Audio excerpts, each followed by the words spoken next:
She was initially awarded $5 million, and they came for back sexual assault. It was like being in an epic twilight zone. This actually works against sexual assault victims who are real victims. Alina Habba is someone we've covered on the channel a few times now. She was seemingly Trump's TV lawyer, handling his media appearances and things like that, then recently actually defending him in the E. Carroll case, in which saw Trump lose $83 million, where it now appears he fired her, though on appeal you can get other lawyers, so it's kind of just unclear. Maybe she's still working for him, maybe she's not. She's definitely still going on TV, being some sort of like a legal activist, if you will, even though at one point there were whispers if Trump was to win, she would be joining his administration, which was scary to say the least. She just appeared on Newsmax, however, looking defeated and complaining about her loss. Take a listen. Right. I think they're seeing it. I hope they're seeing it. You know, we have a judge that's trying to throw a civil attorney threatening me that he's going to put me in the clink, I believe was what he said, because I objected to his ruling on an evidentiary issue. It was a PowerPoint slide that helped prove our case. And he said, no, you're not allowed to bring it in. I'm sorry. And I said, Your Honor, I have to put something on the record. I completely disagree with you. The evidence rules don't say it. And his response was, sit down, Ms. Habba, or I'm going to put you in jail.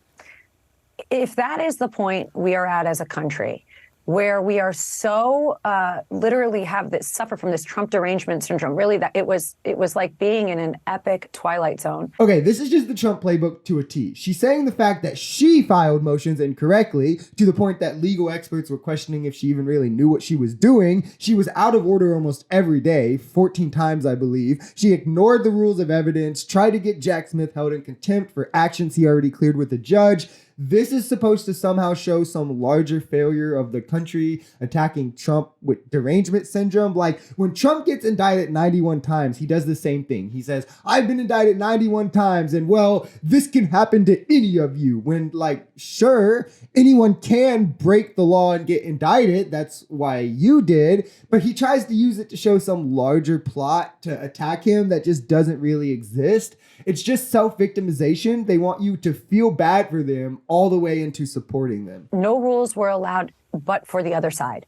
And then she goes out there and gloats and says she's going to buy France and a wardrobe and a motorcycle and this and that. E. Carroll was sexually assaulted and defamed multiple times. She can spend her money on whatever she likes. It is funny that Alina Habba is supposed to be an attorney and is talking like this, when a functioning lawyer would never come out and say anything like this. Why does E. Carroll have to do a specific thing with her money? Furthermore, why does she have to do something with the money that is approved or deemed okay by the man who victimized her? What she decides to spend her money on doesn't change the results of the case. It doesn't change the actions of what happened that day. And it's sad that this is what a defense has came to. I guess it shows with Alina Habba's experience, if you will. It's not about laying out the facts anymore. It's about character assassination until you can get people to agree with you.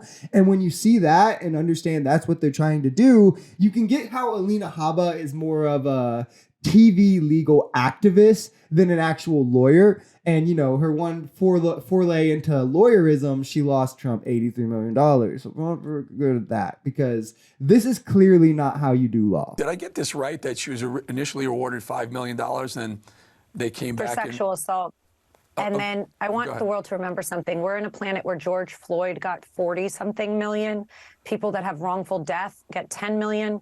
But this jury awarded for defamation for a sitting president to deny an allegation, to say, I didn't do that. I don't remember meeting this woman. And this actually works against sexual assault victims who are real victims. Now, in the first case, it was for sexual assault and defamation, where E. Carroll was awarded $5 million. Trump did not stop there and continued to defame her. That's why the price is higher, because he's now a habitual offender. This is something that would happen to anyone. If you're super rich, like Trump acts to be, and $5 million wasn't enough to stop you from doing the crime, obviously you're going to get hit with a higher fine. It's the same with people in criminal trials with jail time. The second or third time you're arrested for the same thing, you're going to go to jail longer. This is not aside from the norm. It's another weak attempt at self-victimization that is just a normal legal process, and Alina Alina Habba knows that, or if she's at least any bit of a real lawyer, she knows that. At this point, maybe not, who knows? But she's just trying to use it to mislead you. And then going on to slight at Carroll that she's not a real victim because her case takes from real victims is just sick and gross. You guys lost the case. He did the thing. It's in the courts of law. Move on. Get over it. Stop talking about her. That's why he lost $83 million in the first place.